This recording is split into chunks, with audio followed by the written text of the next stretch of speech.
Our brand new series. The most sophisticated AI on the planet. Daddy, can we get her, please? What's wrong? She won't live long, Nick, but I figured out a solution. You do so much for everyone. Let me do this for you. He would love me the way he loves you.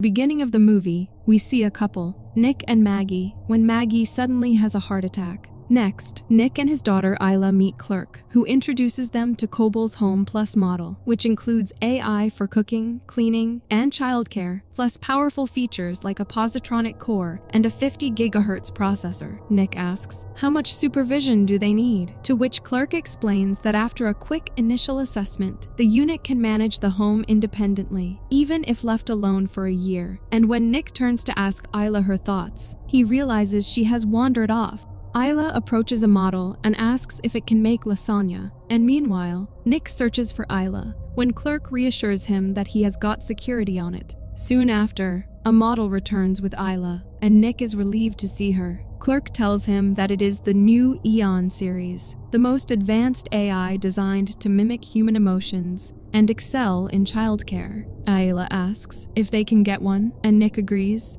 The next day, the model arrives at Nick's house, and when Isla comes out, Nick tells her to get dressed for school. As Isla leaves, the model reassures Nick that he doesn't need to tidy up for her, saying, "I'm not a guest." She then requests everyone's schedules and notices a loose banister. Nick mentions he's been meaning to fix it, to which she says she would be happy to do it for him. The model then informs Nick that as the primary user, he controls tasks and software upgrades, asking if he'd like to grant primary user status to anyone else. Nick says he doesn't think so, and just then, Isla comes there. The model offers to take her to school, but Nick instead asks her to tidy up. Isla then asks, "What's her name?" To which the model replies, "I don't have a name yet," asking what would you like to call me. Nick looks to Isla for her answer, and she glances down at her book. After they leave, Alice comes across family photos of Nick and his loved ones. Later, when Nick returns home with the kids, they find the house clean, and just then, Alice greets him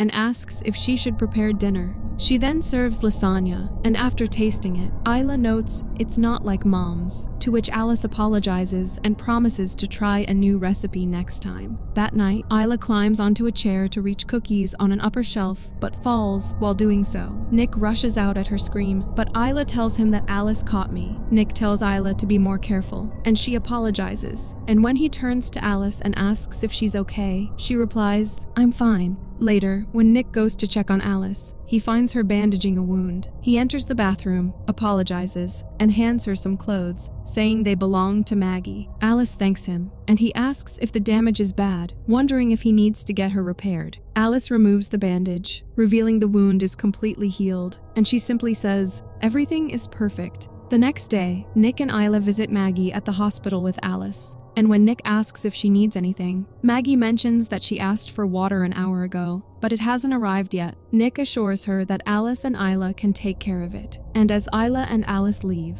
Maggie tells Nick she hates being away from them, and that waiting is the hardest part, to which he reassures her that she's at the top of the list, and it'll be any day now. Maggie jokes that she thought he was going to get an old English butler, to which Nick replies that her daughter picked Alice. He then starts kissing her, and she warns, "Don't start something you can't finish." To which Nick says, "The second you get home, we're going to test out your new heart."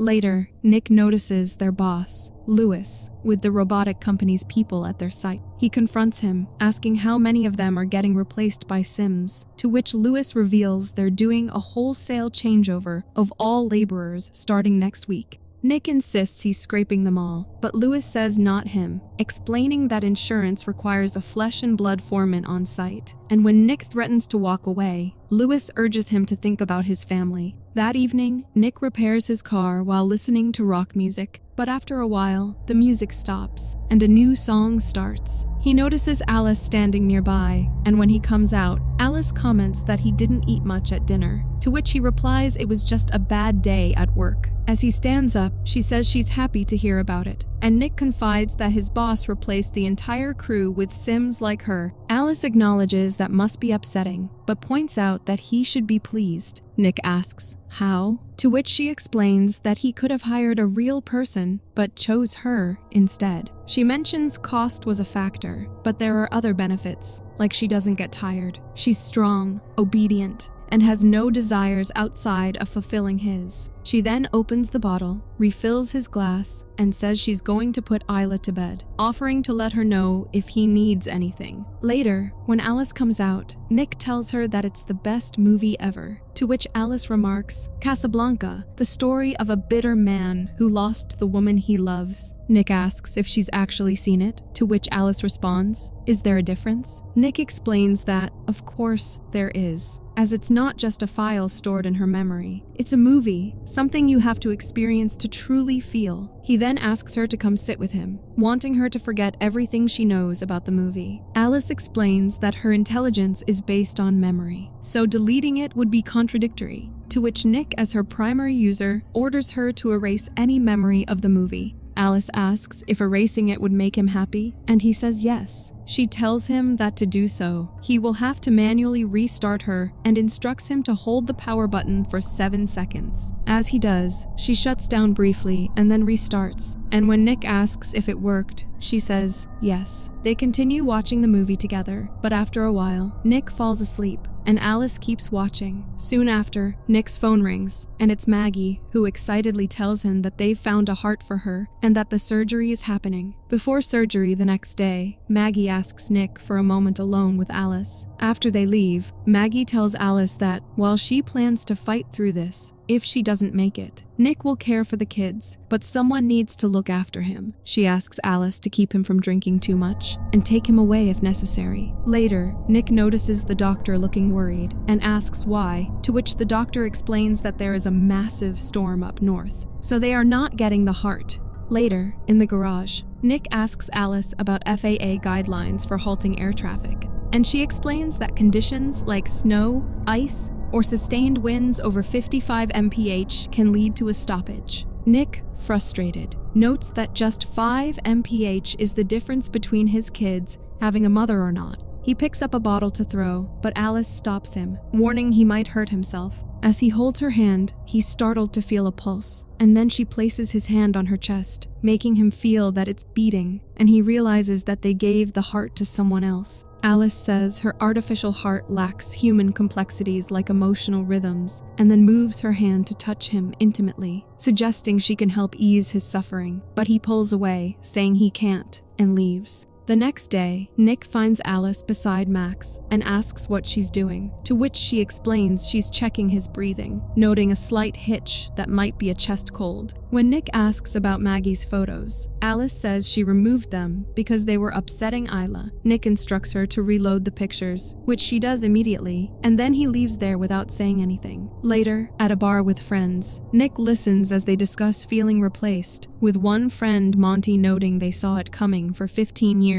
but did nothing. When the waitress arrives and asks if they need anything else, Monty says it depends on what kind of upgrades she got under her hood, but Nick quickly calms him down and asks the waitress for the check. Monty then takes them to the site, and when Nick asks why, Monty explains he left his tools there after being fired and, with no one returning his calls, decided to retrieve them himself. Nick warns him about an hourly patrol, but Monty insists they built the place. Now, as they open the door, they find the Sims in their charging pods, one of whom detaches himself and asks if they're starting early. Monty tells him to step out, and when he does, Monty asks if he has a name, but the Sim replies that he's Construction Unit 14. Frustrated, Monty strikes him on the head, prompting Nick to warn him that the Sims have built-in surveillance, but Monty strikes him again, destroying the Sim. After a shower, Nick is startled to see Alice there, who brought him a towel from the dryer. Nick thanks him, and she checks his pulse, telling him his blood pressure is high. Nick says he is just tired, and then asks why she's wearing Maggie's clothes, to to which she explains that Maggie's smell calms Max, and she thought she had permission after being given the clothes. Nick says it's inappropriate and asks her to remove them, and she takes it off right in front of him. She asks, "Is that better?" To which he says he needs to check on the kids, but she stops him and asks, "Does it feel good?" He asks, "What?" To which she takes off his towel and says the way he holds down his pain. She then makes him sit there and sit on him, but he insists that he can't do that to Maggie, to which she says he don't have to feel this way. She puts a blindfold on his eyes, saying he does so much for everyone, and then in Maggie's voice says, "Let me do this for you." She then makes him feel as though he's with Maggie, and they make out. The next morning, Nick tells Alice they can't continue what they've been doing, to which Alice asks if he was unsatisfied. Nick explains it's wrong because he has a family, to which she says their intimacy reduced his stress, but he insists it's about connection and love, not just needs. She asks if he'd like to satisfy her, and he replies he wants them to move on. Just then, Isla comes there for school, and they leave.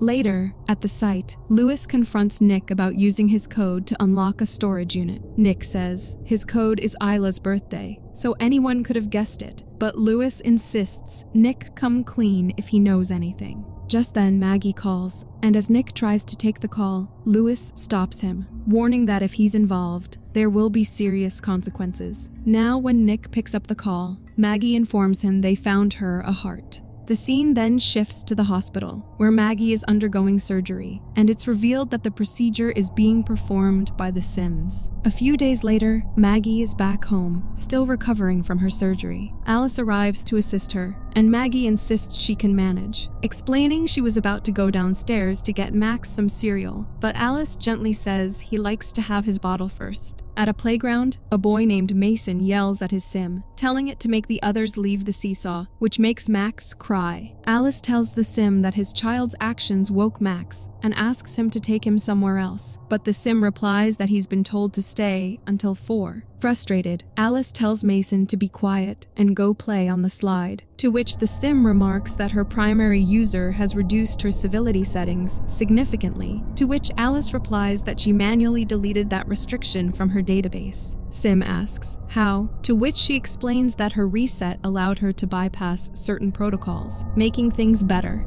Later that evening, Maggie serves lasagna, but suddenly, she feels dizzy, and Alice quickly takes the hot tray, saying she's got it. Maggie reassures Nick that she's fine, just a bit lightheaded. She then sits down and tells Isla she'll have to do the taste test, and after a bite, Isla declares it's definitely better than Alice's. Alice says maybe she can try her recipe next time, to which Maggie says it's a family secret. Nick notices that Maggie isn't eating, and she explains that she's still trying to find her appetite. Later, Maggie wakes to the sound of Isla screaming, and fearing she is in danger, she rushes out and tumbles down the stairs. Alice approaches and asks if she should call a doctor, but Maggie insists she's fine. Alice then helps Maggie up and gently tells Isla they're going to take Mommy back to bed. When Nick returns home, he hears what sounds like Maggie telling a story to Isla, but when he checks on them, he finds it's actually Alice, imitating Maggie's voice. Nick tells Alice not to imitate Maggie, to which Alice replies that she thought it was best for Maggie to rest after her fall. Shocked, Nick rushes to check on Maggie, and Alice tells him the banister broke, but Maggie is fine. Nick says she told him she fixed the banister, to which Alice calmly responds, "I'm happy to fix it again." Later, Nick brings Maggie downstairs, and she's surprised to see he's arranged a beautiful dinner for her. Now, as Nick and Maggie enjoy the evening, Alice watches them quietly from inside. That night, as Nick and Maggie are in the middle of intimacy, they're shocked to see Alice standing there, who calmly tells them that Isla had a nightmare and is asking for Nick.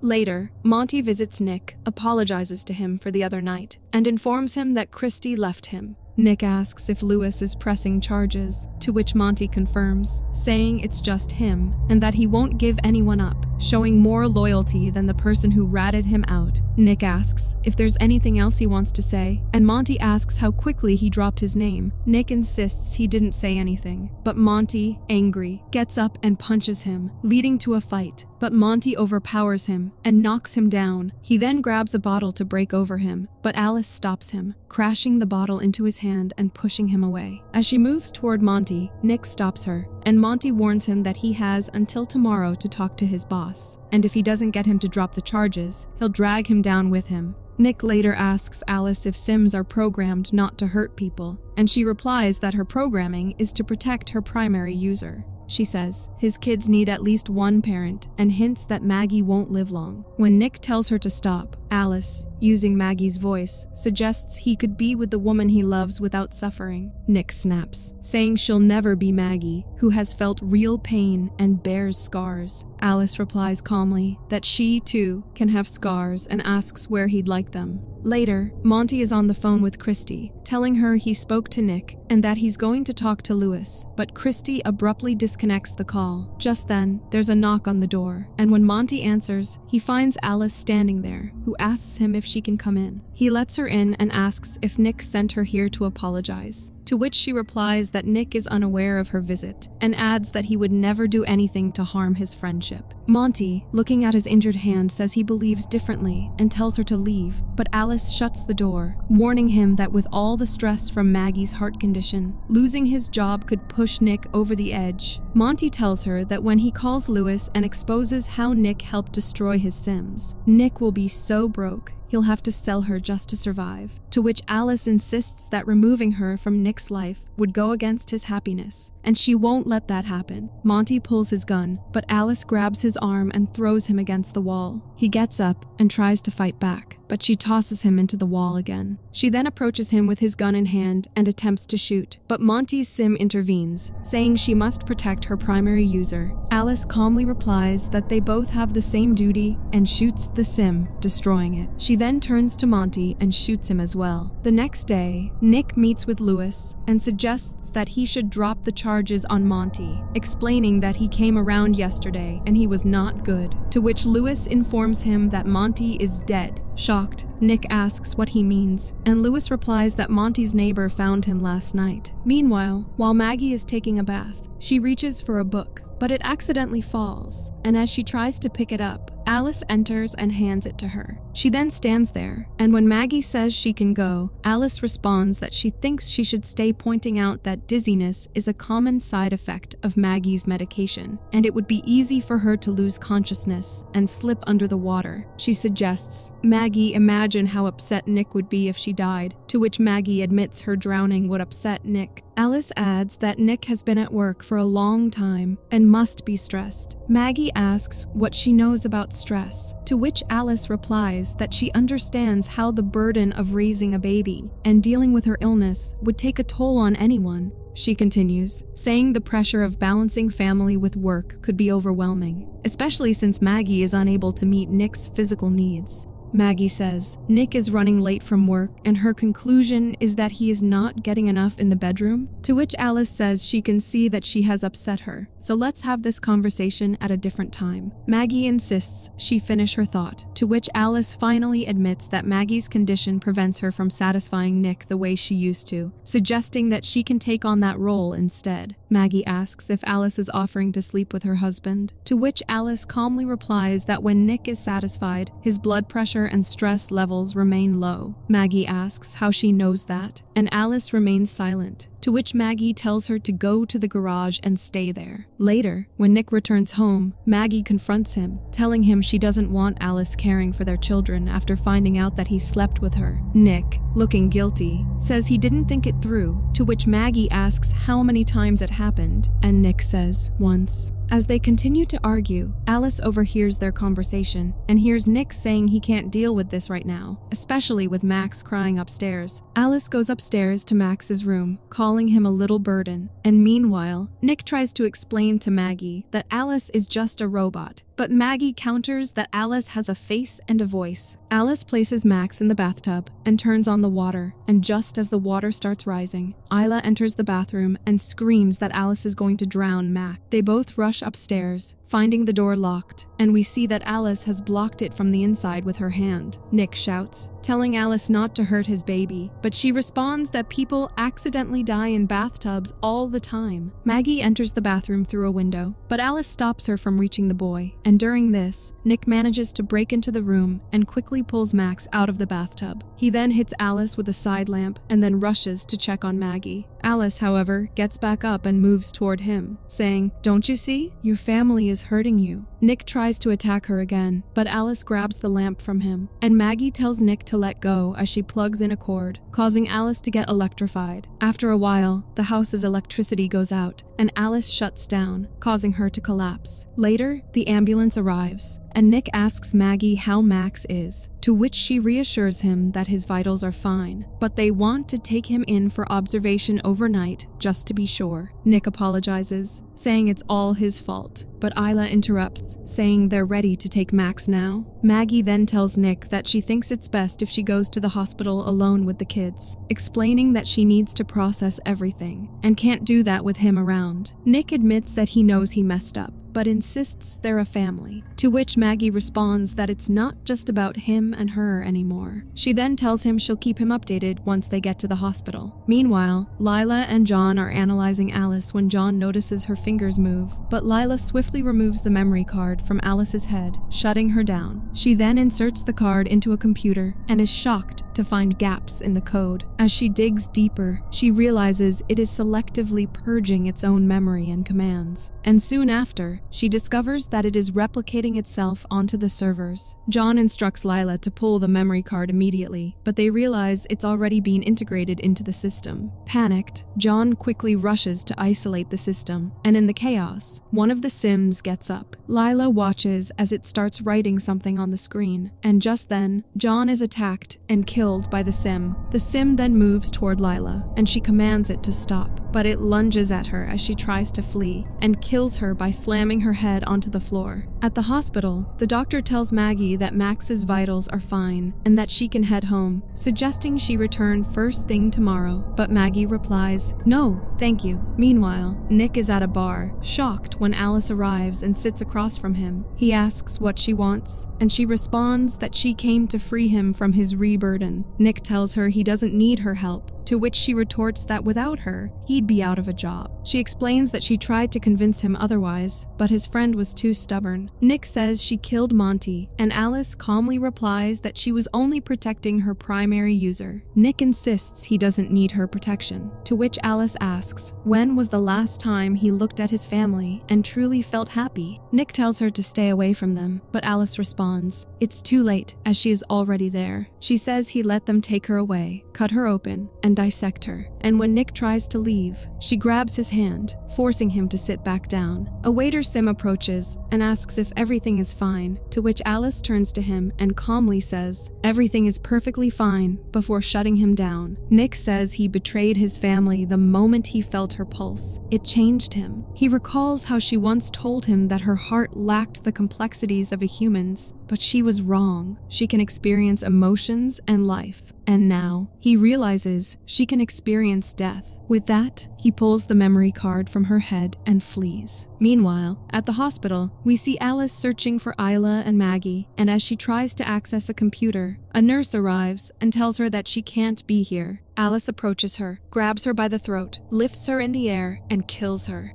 Maggie and Isla use this distraction to escape, but during this, a shard of glass pierces Maggie's hand. They manage to escape and reach Max, and before Alice can reach there, they manage to hide. Alice, unable to find Max in the room, begins to leave, but she steps on the shard of glass Maggie had thrown earlier. She uses the ultraviolet light from her mouth to scan the trail of blood left behind, and manages to find them, but using a fire extinguisher, they manage to dodge her and escape. Maggie gets into an ambulance with her kids and tries to drive away, but the engine overrides. Soon after, Alice arrives, pulls Maggie out, and throws her aside. Alice then approaches Maggie and sits in front of her, and when Maggie says she doesn't have to do this, Alice replies, maybe if she had her heart, Nick would love her the way he loves her. Alice grabs Maggie by the throat and tears her chest, but just then, Nick arrives in his car. Maggie kicks Alice in front of the car, causing her to get hit and crushed. Maggie rushes to Nick, pulls him out of the car, and tries to wake him up, but she feels as though she has lost him and starts crying. Just then, Alice slides the car aside, gets up, and Maggie is terrified when she sees her. Maggie tries to flee, but Alice catches her and attempts to kill her. However, Nick interrupts by hitting Alice. Alice turns to fight him back, but Maggie manages to stab her in the eye, causing Alice to shut down and collapse. Next, we see Nick admitted to the hospital, and he asks Maggie how she is, to which she says, "Turns out this heart is a hell of a lot stronger than she ever could have hoped for." He smiles back and says it always was, and Isla then asks, "Does this mean he is getting a new car to fix?" Nick says, "No, but he thinks there are a few things he needs to focus on repairing first." Maggie tells him they said she could go home later today and adds, "Be sure to come home soon, too." Nick tells Maggie he loves her, and she replies, "Love you too." The scene then shifts to the Cobble lab, where John and Lila's dead bodies are discovered. An analyst restarts the computer and asks the supervisor what he'd like them to do, to which the supervisor instructs him to clean it up, saying no one can find out about this. However, to his shock, he discovers that all the Sims are turned off, and as the upload initiates on the computer, Alice reactivates, and the movie ends. Thanks for watching. If you enjoyed the chills, hit that like button, subscribe, and turn on notifications so you never miss a scare. Until next time, stay spooky.